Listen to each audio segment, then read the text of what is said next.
नागरिक लुटीचा विजय असो. या सरकारचं करायचं काय? खाली डोकं वर पाय, खाली डोकं वर पाय.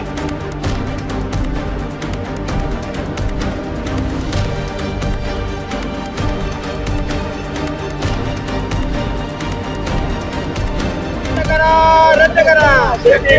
रद्द करा. जमीन आमच्या हक्काची, नाही कुणाच्या बापाची, जमीन आमच्या हक्काची. नाही कुणाच्या बापाची. नमस्कार. कोयना पट्ट्यामध्ये पडत असलेला लगातार पाऊस आणि त्यामुळं कृष्णा नदीची वाढलेली पातळी ही गेल्या 2 दिवसांपासून लगातार वाढत आहे. सांगलीतील आयर्विन पुलाखाली सध्या सकाळी 10 वाजता पाण्याची पातळी ही 42 फूट 7 इंच इतकी होती आणि ती वाढतच चाललेली आहे. आता कोयना धरणाचे जे वक्र दरवाजे 13 उघडे होते त्यापैकी 11 दरवाजे उघडे ठेवण्यात आलेले आहेत आणि त्यापैकी 3 दरवाजे बंद करण्यात आले आहेत. खरं तर कोयना धरणाच्या पट्ट्यामध्ये पावसाचा जोर कमी झालेला आहे. सांगलीमध्येही पावसाचा जोर कमी झालेला आहे आणि त्यामुळं ही पाण्याची पातळी दुपारपर्यंत थोडीफार खाली येण्याची शक्यता आहे. परंतु आता आपण पाहू शकताय, आपण सध्या कर्नाळ ते पद्माळे रोड, डिग्रज रोड या रोडवर उभे आहोत. या रोडवरही पाणी साठलेलं आहे आणि वाहतूक इथून जाणाऱ्या प्रवाशांची वाहतूक असतील, गावकरी असतील, ग्रामस्थ असतील, त्यांची वाहतूक या ठिकाणी बंद झालेली आहे. आपल्या बरोबर या गावातील काही नागरिक आहेत, आपण त्यांच्याशी चर्चा करणार आहोत. काय आता 40 फुटाच्या वरती पातळी आहे, तुमचे येण्या जाण्याचा मार्ग बंद झालेला आहे, काय सांगाल? आता 2019ला पूर आलेला होता, त्यावेळी 52-55 फूट पातळी होती. 2021 आलेला होता त्यावेळी पण ते आसपास होती. 24ला पण 49 फुटापर्यंत पातळी होती. तर ह्यावेळी कोयना पट्ट्यात पाऊस भरपूर पडलेला आहे.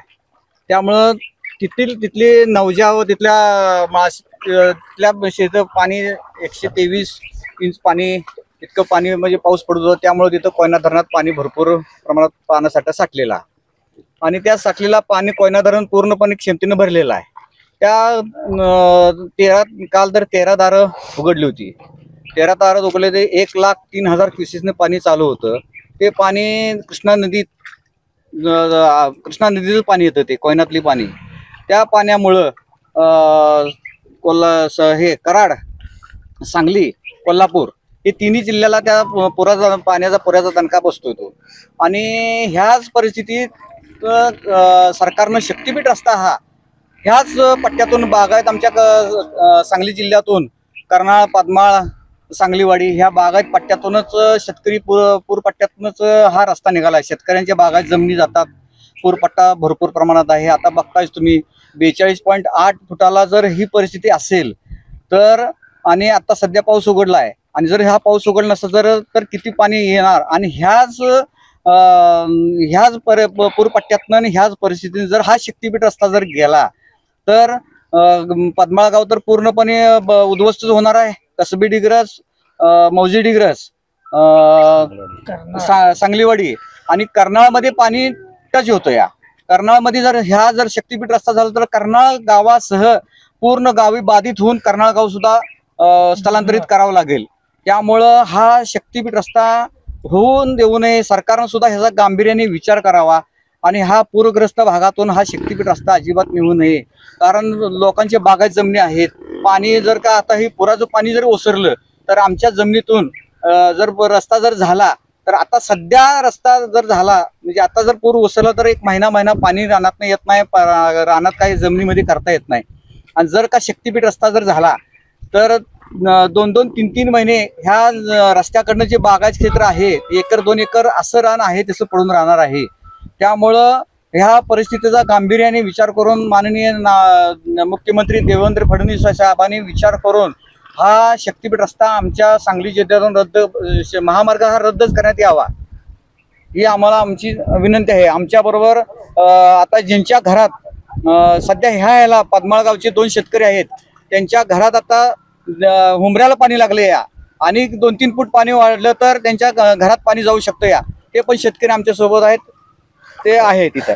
नक्कीच या निमित्तानं शासनानं शक्तीपीठ महामार्गाचा जो घाट घातलेला आहे तो शक्तीपीठ महामार्ग याच पद्माळे असेल, कर्नाळ असेल, या गावामधून जातोय आणि सध्या फक्त 40 ते 42 फुटावर पाण्याची पातळी असताना ही अवस्था जर निर्माण होत असेल तर या ठिकाणी जर महामार्ग केला, शक्तीपीठ महामार्ग केला आणि त्याचा भराव आजूबाजूच्या रानांमध्ये पडला तर इथं जर जे साठणारं पाणी आहे महापुराचं ते महिनोन्महिने आहे त्याच अवस्थेमध्ये राहणार आहे आणि त्यामुळे शेतकरी देशोधडीला लागण्याची शक्यता आहे. त्यामुळे राज्याचे मुख्यमंत्री देवेंद्र फडणवीस, असं म्हटलं जातं की देवेंद्र फडणवीस यांचा हा ड्रीम प्रोजेक्ट आहे, परंतु हा ड्रीम प्रोजेक्ट त्यांनी मागे घ्यावा अशा तऱ्हेच्या भावना या शेतकऱ्यांमधून व्यक्त होत आहेत. आपल्याबरोबर पद्माळ्यामध्ये रानामध्ये पाणी शिरलेलं आहे, आपण त्यांच्याशी बोलूया. मामा काय सांगाल, कुठं आता पाणी तुमच्या घरामध्ये शिरलेलं आहे? कसं दरवाजात पाणी आलेलं आहे.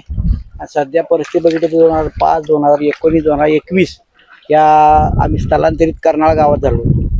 आता शक्तीपीठ महामार्ग जे तुम्ही करणार आहे विदर्भ मराठवाड्यातले काय करणार आहे तुम्ही? तिथलं पाणी नाही की म्हणा आमचं इथलं पाणी न्या. 86,000 कोटी या पाण्याकरता खर्च करा. रस्ता करून काय आमची राहणं काय आमची बोर काय देशदोडी लावणार आहे का काय? कशा करता शक्तीपीठ पाहिजे? पण मागणी आहे का आमची त्याच्याबद्दल? कोणी मागणी केली आहे का तुम्हाला? कशा करता करायला ते? कशाला पैसे उधळपट्टी करायला?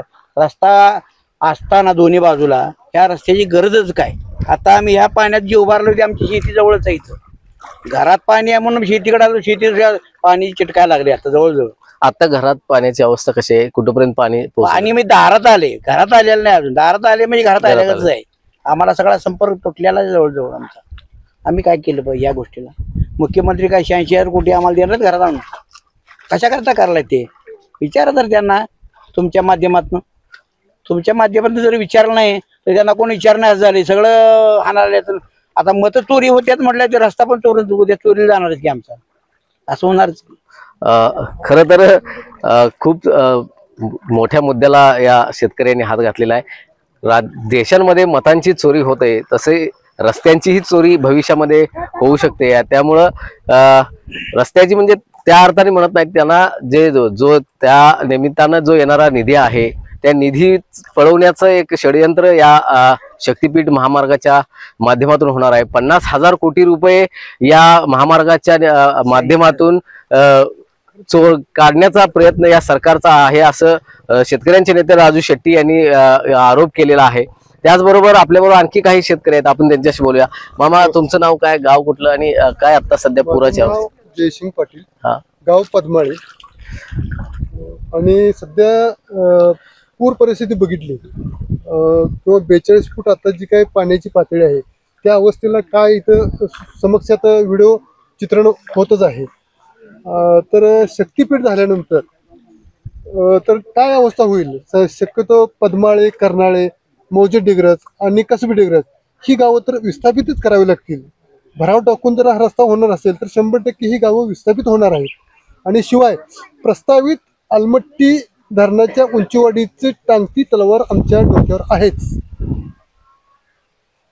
त्यामुळं शासनानं याचा सहानुभूतीपूर्वक विचार करावा आणि हा प्रस्ताव शक्तीपीठ रस्त्याचा जो प्रस्ताव आहे तो रद्द करावा.